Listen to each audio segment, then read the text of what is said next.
This is actually one of the harder parts about building knives. Digging in a joint, popping the socket on an elk. Thickness behind the edge. Have sharp paper or you're wasting your time. Always chasing your deepest scratch.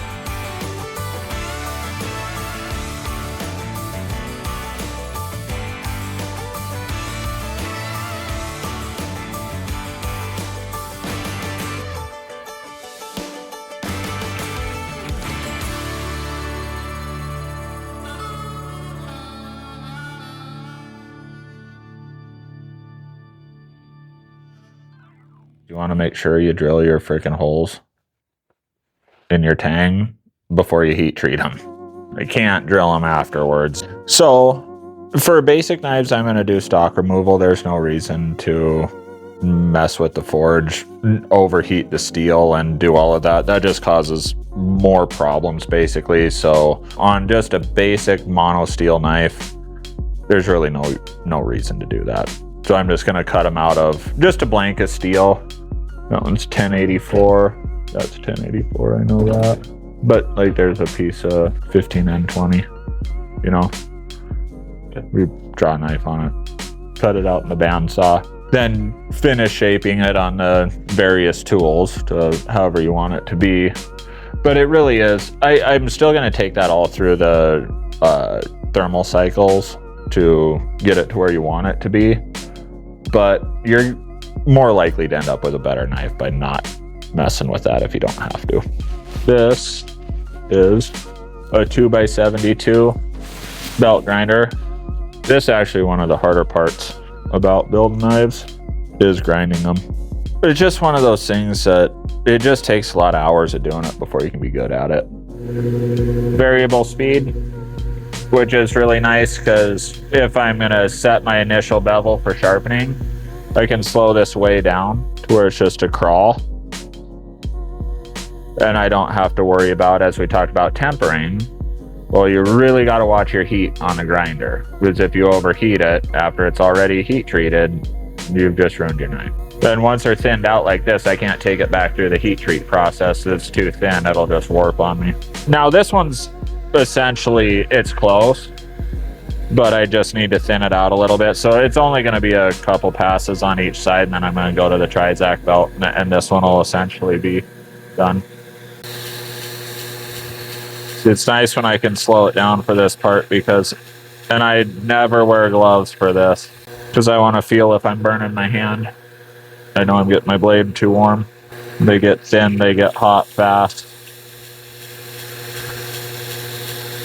I'm going to pull that belt off my plat in just a little bit so I can clean up that plunge line a little.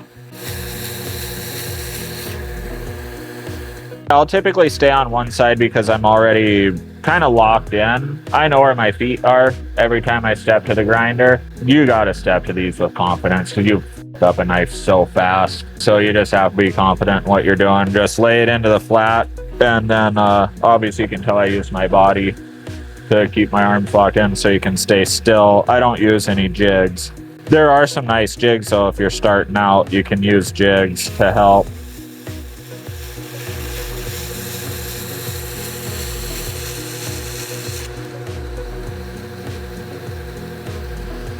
You want to keep your bevel lines nice and crispy. Try not to wash those out. I'm going to switch over to a little bit finer belt and keep everything the same all the way through here. But then intentionally, if you look there, I leave the tip just a little bit thicker on a hunting knife. Now on a kitchen knife, I wouldn't do that, but on a hunting knife, you know, you're digging in a joint, popping the socket on an elk, using it as a screwdriver, whatever people do with knives that they're not supposed to do. So I just leave a little bit more on the tip.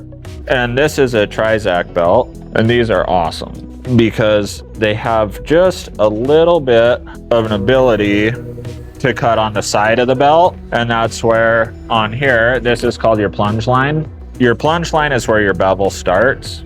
This line right here. It's a pain to hand sand. It's a pain to keep it clean. It's just one of the harder parts about grinding a knife to keep looking good. The Trizac's nice because it's a thicker belt and it's got a little bit of grit on the side of it. And then I can push into the side of the belt just a little bit. It's all pressure, you know, but I can clean up that plunge line. Save myself a little hand sanding.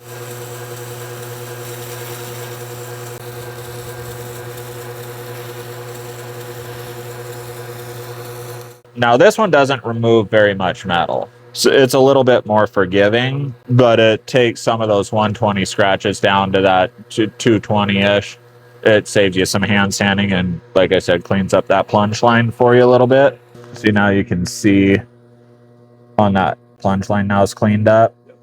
And then I'm hanging the belt off the side of the grinder just a little bit so that this line comes up and it curves. If I leave that tight against a sharp platen, then I can take that and make that a real sharp corner. Or I can use like a J-Flex, more flexible belt, hang it off even farther, and blend that out so that it's curved even more. But that's how you kind of get those different effects. It's all just looks, preference, whatever you like, you know, but you can do that however you want. But I am just gonna clean up this flat while we're here real quick.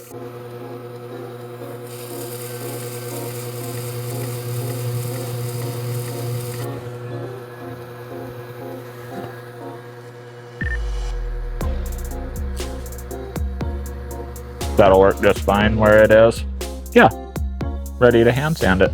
We are at thickness behind the edge. You can see right there about 16 thousandths, and we'll take a couple more off in the hand sand. Hand sanding, not fun. No, it's just monotonous. So this side is basically done, but I'm just gonna give it just a little bit more. We're gonna stop at 600 grit for the finish on this. I'm gonna start at 180, then I'll switch to 400, and then I'll go to 600, and that's where we'll call it. This was basically done. I just wanted to get it just a little bit better. But yeah, that's all I'm trying to do right now on this one, is get all of the grinder marks out that are running this way, so all my scratches run this direction. Just use a piece of G10, something that's super flat. You can use any backer, just something that's hard and flat. This is where it really sucks if you screw up on the grinder, because you can end up with one scratch somewhere that takes forever to get out. You want to treat sandpaper like it's free. Always have sharp paper or you're wasting your time. So I was talking to you earlier about that plunge line. You gotta come into it and give it a little bit of a flick to get that to clean up nice.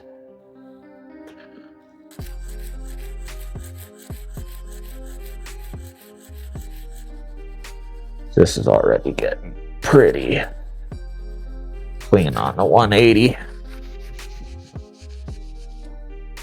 So all the scratches run one direction. So what we'll do next then is switch to 400. And when you switch grits, you want to change direction. So now instead of going straight back and forth, and you want to time it right too, to where your finish grit, which is 600, that'll be my next one, is going back this direction. So now my 400, I'm going to run at an angle so that I can see when I get all those 180 grit scratches out. You gotta feel for that flat and keep everything flat.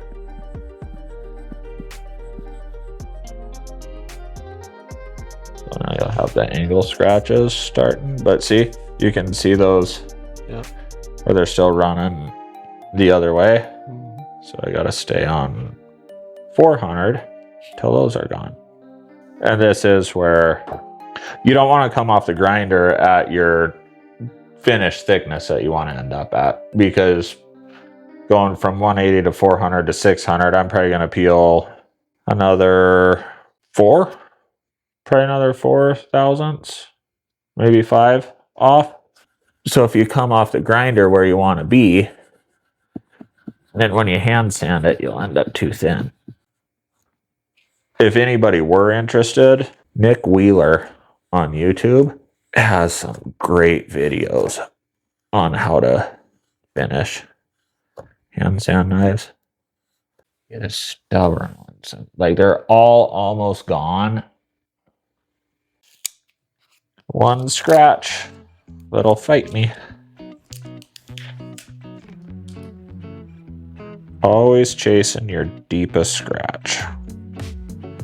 But before I got that hardcore grinder out there that you saw in the garage, I had a Grizzly that had 1 speed and it was fast. The amount of hand sanding I had to do coming off of that thing,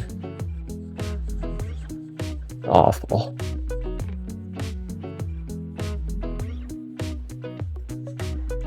Just finished sanding the flats and bevels on it. So 600 grit, satin finish. This is gonna be gut and deer. It's gonna get the patina on it. It's gonna get probably a couple rust spots on it, you know, and that I'm not gonna spend 2 hours trying to make the finish on it perfect, because it's not a showpiece. It's a tool that should look good, but this is definitely a function over form knife. But I want it to look nice, feel good in your hand, do its job well. But we are gonna sand the spine on it real quick though. So on this, finishing the spine out, obviously it'll be the same grit. Then I'll hit it with a leatherback 600 and I'll blend this sharp 90 off. And that's kind of for looks to some degree, but it actually, when you get that sharp edge off and slightly round the top of the blade, you actually get a little bit better structural integrity out of your blade. That sharp 90 can give you stress risers and cause a crack. I don't want to hear the criticism from a knife maker that if they do see this, they'd tell me I'm an idiot for doing what I'm doing right now. I should have this secured in a piece of leather with this blade in the vise, not pointing directly at my vitals, so if I fall forward, I stab myself. You shouldn't do it this way, but this is just going to take a second.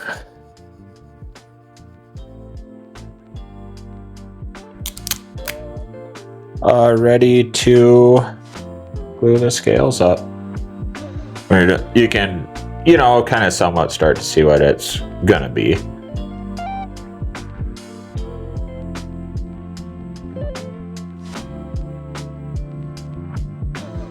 Over the next few episodes, we will follow along while my brother-in-law Nick shows us the ins and outs and the do's and don'ts when it comes to making a hunting, fishing, or hiking knife that'll make your buddies jealous. By the end, we will have a fully sharpened, sheathed, and shippable knife to give away to one of you. So if you're interested, be sure to check out KAMPwildadventures.com or click the link below to find out if you are eligible. Thank you to everyone watching. This is only possible with your support. Good boy, Blue.